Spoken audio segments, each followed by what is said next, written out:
Guys, my name is Nitish Kumar.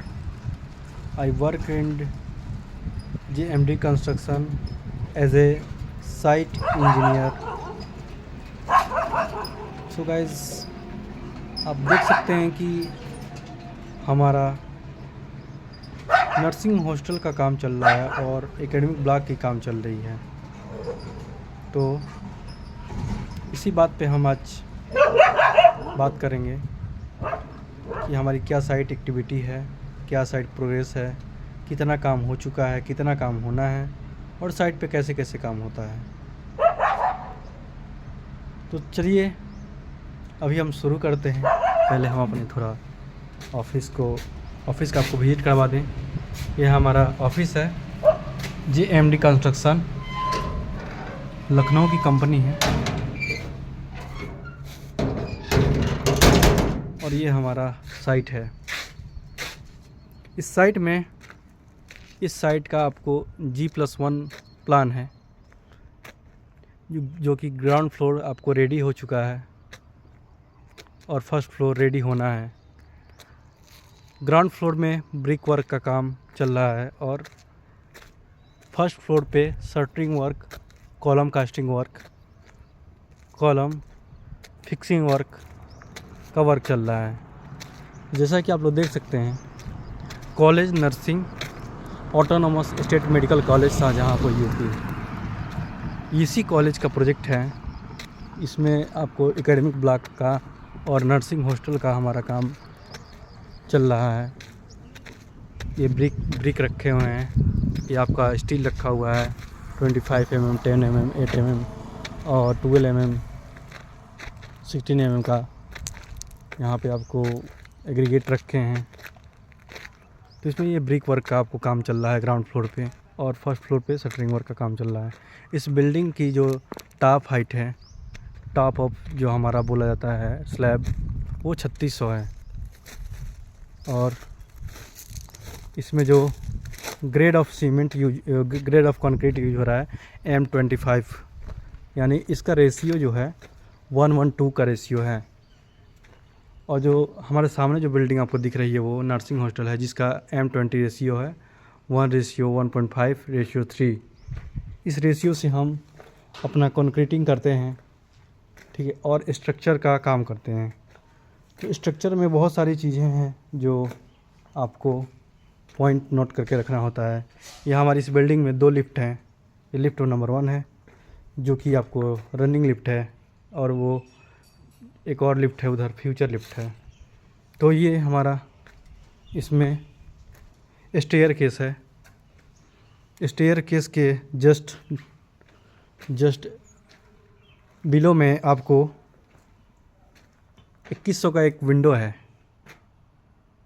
2100 size का एक window है आपको। और यहाँ ये हमारा जो ट्रेड वो 150 का है, और ये राइजर है 150 का और ट्रेड है 300 का, ठीक है। सॉरी, ये ट्रेड जो है 300 का है और राइजर जो है 150 का है। और ये जो हमारा टॉप ऑफ जो ये है हमारा आपका मिड लैंडिंग बीम है, और इसके ऊपर आया है इन्वर्टेड बीम। इन्वर्टेड बीम हमेशा ऊपर होता है। अभी हम लोग अभी हम आपको क्यूरिंग प्रोसेस करने का तरीका दिखाएंगे। हमको डेट ऑफ कंक्रीट का डेट भी डालना पड़ता है और उसके बाद इस पर क्यूरिंग करनी होती है। ये आप बैग देख रहे हैं, कैरी बैग का, ये जो है चट आता है बोरी, इसको प्रॉपर तरीके से चारों तरफ बांध के ऑलमोस्ट 3 टाइम क्यूरिंग करना होता है। इधर 30% आपको शटरिंग का वर्क देखा जाए, इस बिल्डिंग में तो 30% शटरिंग का वर्क हो चुका है। आपको ऑलमोस्ट 90% कॉलम कास्टिंग हो चुके हैं। और इधर हमारा डाउन पोर्शन है, जो कि संकन एरिया है, जो कि इस स्लैब से -450 डाउन पे है। ये देखिए गाइस, मटेरियल वेस्टेज है। ये लोग लेबर लोग प्रॉपर तरीके से काम नहीं करते हैं, छोड़ के चले जाते हैं। तो ये -450 डाउन है, जो कि हमारा संकन एरिया है। तो ये कॉलम में हमको क्या क्या इम्पोर्टेंट चीज़ें देखनी होती है। तो सबसे पहला चीज़ तो ये है कि हमारा कॉलम का फर्स्ट स्टेज ये है कि एक अलाइनमेंट में ये कॉलम सारे, जैसे कि ये हमारा गैलरी है, तो गैलरी में हमारा ये सारे कॉलम एक अलाइनमेंट में है कि नहीं है, उसको चेक करना होता है। सेकेंड स्टेज हमारा ये होता है कि उसका जो साइज़ है, तो साइज़ हमें उस साइज़ के स्टार्टर भरने पड़ते हैं, उसमें की बनाना पड़ता है, ठीक है। तो उस स्टार्टर भर के फिर तब हम लोग कॉलम कास्टिंग करते हैं। उसके बाद 40 mm का कवर प्रोवाइड करते हैं, प्लस रिंग जो है उस S4 ड्राइंग हम लोग रिंग का स्पेसिंग डाल के उस पर रिंग डालते हैं और फिर लैप डालते हैं, जैसे कि आप लोग देख सकते हैं। अब हमारा इसके ऊपर कोई भी अभी बिल्डिंग बनना नहीं है, तो फिर हम 800 या 900 एक्स्ट्रा इसमें हम लैप लेके अपना जो भी स्टील है हम एक्स्ट्रा लेके चलते हैं। और ये जो हमारा कॉलम है ये 3 मीटर का है। अगर इस पर 600 का बीम आएगा तो ये 3 मीटर का ही होगा, अगर 450 का आता है तो फिर उसके हिसाब से होगा, ऐसे होता है। तो ये सब चीज़ें हैं। तो फिर गाइस ये सब स्लैब कास्टिंग से लेकर प्लिंथ बीम से सारे काम हमने करवाएं, कुछ फाउंडेशन का भी काम करवाया। तो बहुत सारी एक्सपीरियंसेस गेन करनी बाकी है अभी। स्ट्रक्चर का काम, कैसे लोड डिस्ट्रीब्यूशन होगा, किस पे लोड डिस्ट्रीब्यूशन होगा, कौन मेन बार है, कौन डिस्ट्रीब्यूशन बार है, कौन क्रैंक बार है, सारी चीज़ सीखने को सीखते हैं। बहुत सारी चीज़ें सीखनी पड़ती है।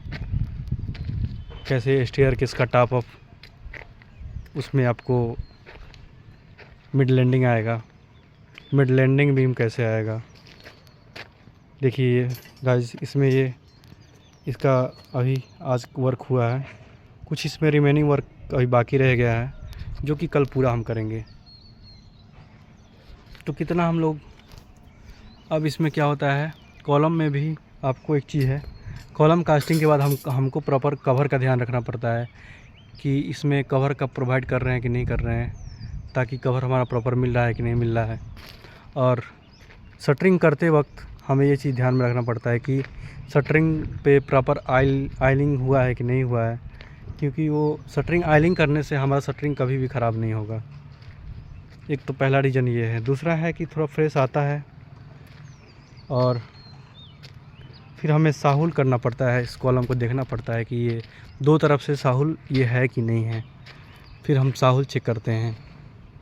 तो ऐसे ये बिल्डिंग का काम होता है। अभी देखिए ये नीचे विंडो का काम होना है, ये मिस्त्री साहब हैं, ये अपना स्टार्टर भरने का काम कर रहे हैं। यहाँ ऐसे साइड पे ये काम चल रहा है।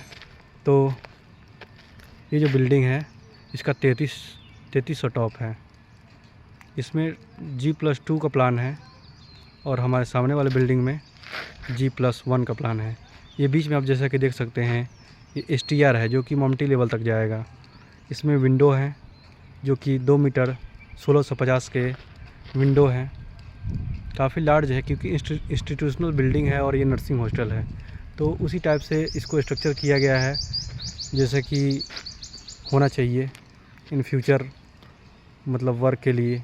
और इसमें रूम है, ये पीछे का एरिया जो आप देख सकते हैं ये आपको मेस एरिया है।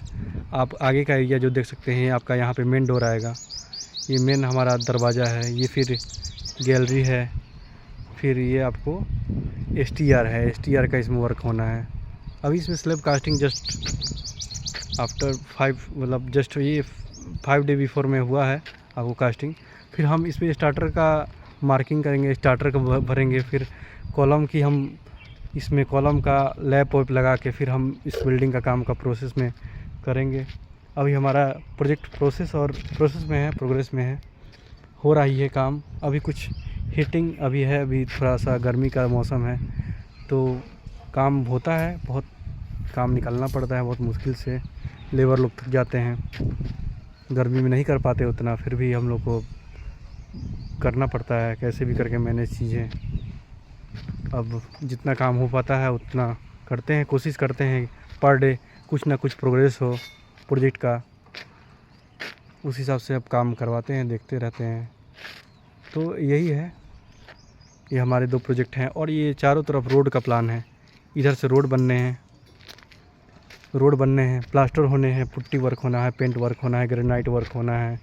आपको इसमें बहुत सारे काम हैं। इसमें लिफ्ट लगनी है, इलेक्ट्रिकल वर्क है, अगर इन फ्यूचर मैकेनिकल वर्क भी करना पड़ सकता है आपको, जैसे फायर फाइटिंग का as a purpose of safety के लिए हमको इसमें फायर फाइटिंग का भी वर्क करना पड़ेगा कि कभी बिल्डिंग में आग लग गई तो फिर हम कैसे बचाव करें। तो इन सब चीज़ों को देखते हुए एज ए सेफ्टी पर्पस से वर्क हमको करना पड़ेगा।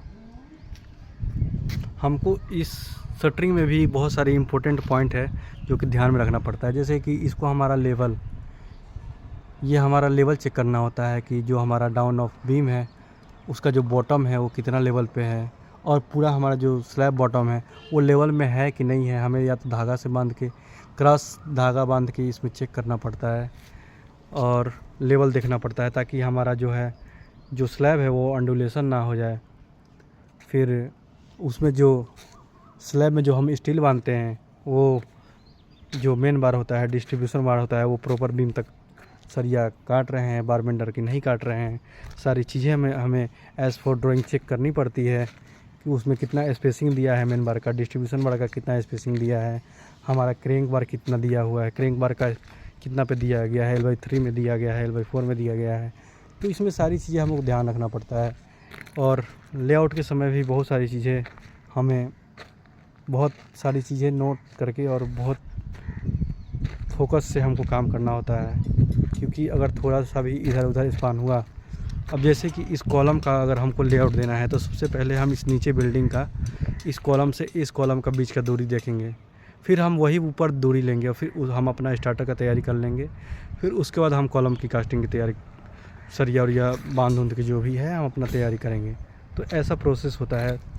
तो बिल्डिंग का काम है, प्रोसेस में काम होते रहता है। तो हमें प्रॉपर चेक करना पड़ता है एज ए इंजीनियर कि सही साइड पे काम हो रही है कि नहीं हो रही है, प्रॉपर तरीके से काम हो रही है कि नहीं हो रही है, क्योंकि ये इन फ्यूचर G5 का प्लान है और G5 बनना है। तो हमें स्ट्रक्चर पे पूरा ध्यान देना पड़ता है, हमें स्टील डिटेल पे पूरा ध्यान देना पड़ता है, हमें कोई भी साइड पे एक्टिविटी ऐसा कुछ ना हो जिससे इन फ्यूचर बिल्डिंग में कोई प्रॉब्लम आए। तो ये चीज़ें ध्यान देनी पड़ती है। अब दूसरा पॉइंट एक है सीलन। यहाँ बिल्डिंग में सबसे ज़्यादा सीलन होता है।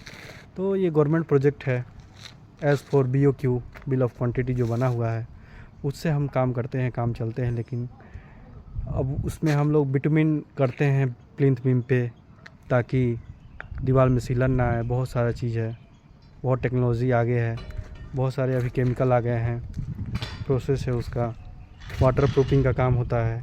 तो यहाँ पे ठीक है, गवर्नमेंट प्रोजेक्ट है। तो गवर्नमेंट प्रोजेक्ट में यहाँ पे अभी जैसे यहाँ का जो ईंट है, जो मिट्टी है, जो पानी है, 2-3 रीजन है उसके जो सीलन आ जाती है पूरी बिल्डिंग में। जैसा कि आप लोग सामने मेरे वो मेडिकल कॉलेज का बिल्डिंग आप लोग देख रहे होंगे, उसमें अभी आप देखिएगा उसको अभी बने हुए कुछ ही दिन हुए हैं, मतलब 5 ईयर तो हो गए हैं अप्रोक्स, लेकिन बनते लेकिन अभी ये कुछ ही दिन पहले का है, अभी 1 साल 2 साल का है।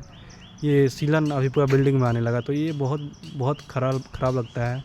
गवर्नमेंट को इसके बारे में सोचना चाहिए और काम करना चाहिए, चाहे BOQ से हो चाहे जैसे भी हो, इसको मैनेज करके कि हाँ भैया हम क्या सॉल्यूशन निकालें कि ये बिल्डिंग में सीलन ना आए। दूसरा चीज़ है ये कि हमें एक चीज़ जो है प्रॉपर तरीके से वर्क करना चाहिए बिल्डिंग में भी कभी भी हमको स्ट्रक्चर में कोशिश करनी चाहिए कि छोटी से छोटी गलतियाँ ना हो।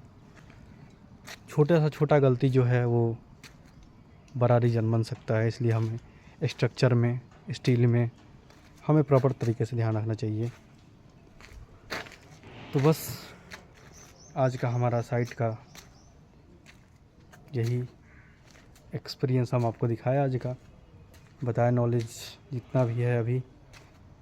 तो गाइस आज के लिए इतना ही है, फिर हम कभी बात करेंगे साइट पे।